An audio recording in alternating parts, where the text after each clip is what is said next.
Chapter 40 Flock Found. When last met, Leste was walking around Iran looking for leads, while Perkring was causing chaos with Maka atop her broom.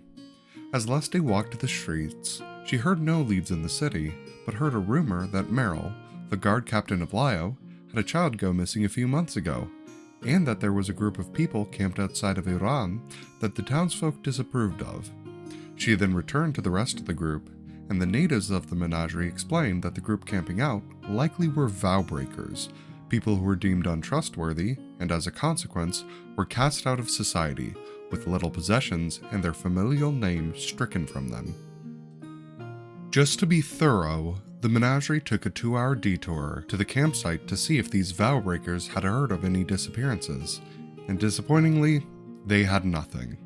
The trip wasn't in vain though, as Perkring and Kino had a fun time entertaining themselves by trading with the local merchant, and got the scoop that Lio was having some problems. With nothing else here for them, and Lio seemingly needing help, Leste brought up going to the next city, but noticed Perkring looked uneasy at the idea.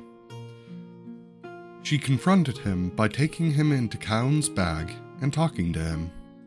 She pieced together that he was afraid to return home without Belle, as he felt he had failed in protecting his pet. She did her best to not undermine his concern, but explained that his family had been in the dark for months about his own situation and Belle's. It was better to let them know he was safe, rather than keep them concerned about the both of them. Perkring already knew that they deserved to know. He already committed to letting his family know without Belle by coming back to Murad, but getting closer and closer to his home made him more anxious. He didn't need Leste to convince him to do it, but he did appreciate her attempt to comfort him about the situation. With a mutual understanding, the two exited Kaun's bag, and the menagerie started walking to Lio, filling the time by pressuring Maka to open up. Of all the people present, she was the most secretive about where she was from, but with pressure, she finally opened up. While she studied in Kivaxa and considered that her home, she was born near the mountains of Winter's Peak in Meridian. She didn't voice any disdain, but her outlook was clear that she had no drive to return to her birth country. Once that topic was spent, the rest of their walk was made in moderate confusion until Nixie explained why they continued to stumble on coins littering the roads. These were remnants of the pilgrimages locals made outside of the country. With Murad having a barter economy, almost no one used gold, so trails between cities were littered with the foreign trinkets, celebrating people's return. After exploring this cultural oddity and traveling for a day, the party set up camp alongside watches, with Leste and Kaun taking first watch. Staring into the fire alone together, eventually they saw an abandoned house with a lit hearth within the fire. After a few moments, it faded, with Ludia or anyone else not making their presence known. This made Leste think of her home, oceans away with the family she left, but also the family Kaun had never met. Now that she knew of his father, she realized rather than just tell the stories she grew up with, it would be appropriate to let him know the stories that the other half of his family told.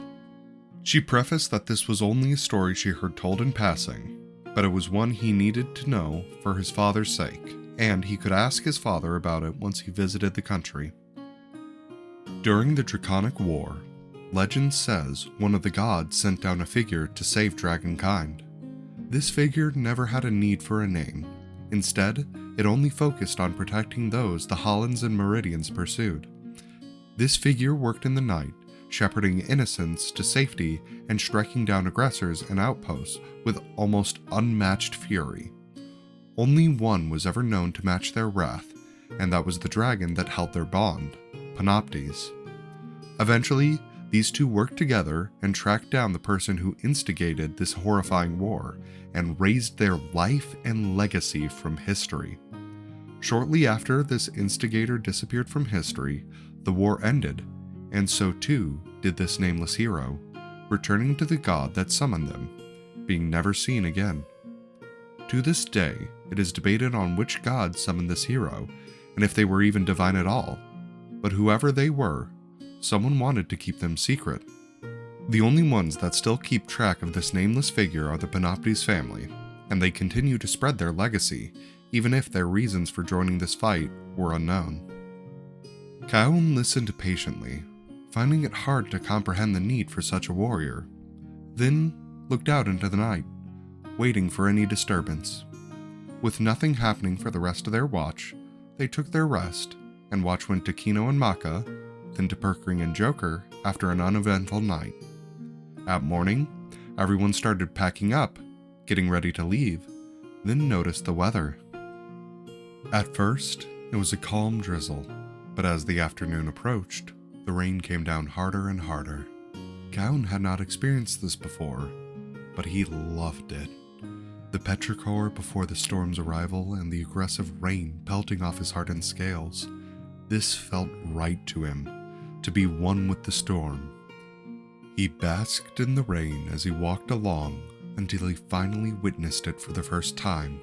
As heaven met earth, a flash lit up the horizon. Then a sound wave boomed out, and he took off to the sky.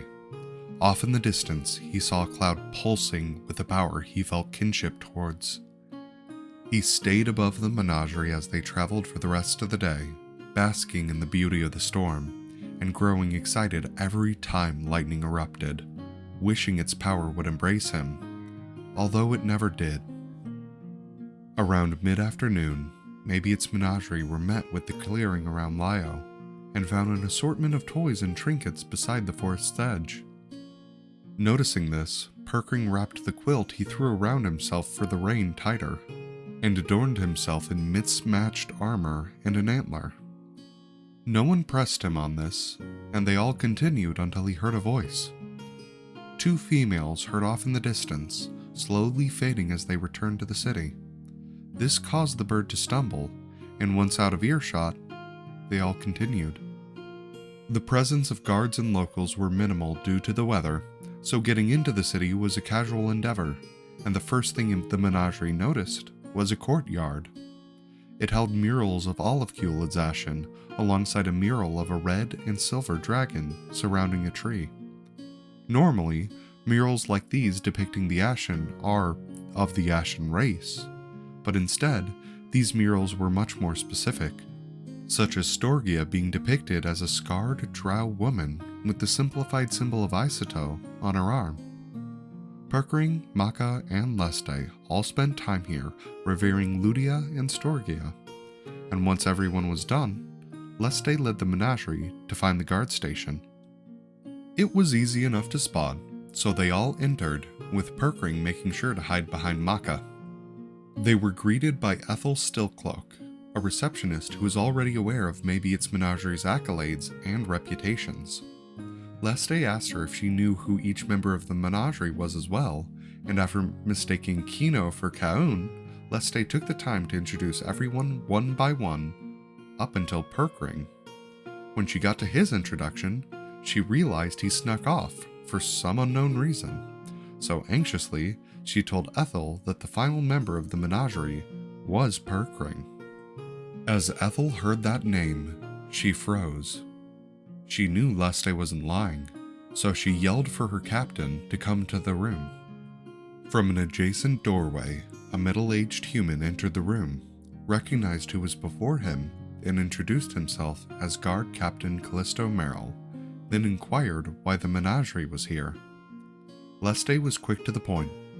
Perkring is part of Maybe It's Menagerie. He is safe, and he avoided this confrontation out of anxiety that he was not able to return with his pet cat Belle.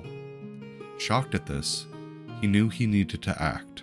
He told them he needed to tell Rana of this, and Leste replied that they would find Perkring for him. Determined, they all left in search of loved ones. As the menagerie were introducing themselves to Ethel, Perkring was already back outside his old home.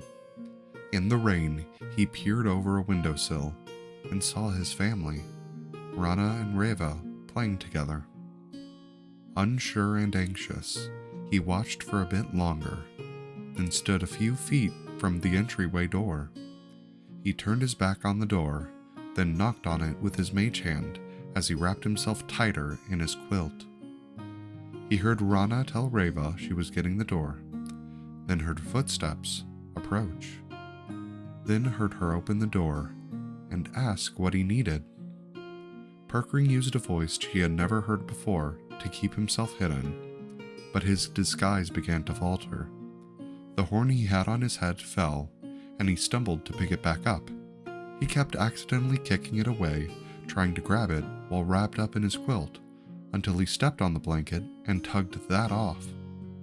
Now in the mud, with his clouded baby blue blanket visible, Rana recognized who was in front of her, and before he could answer, she was already on her knees in front of him, holding him by his arms, asking if he was okay. Perkring didn't have the right words. He didn't know what to say.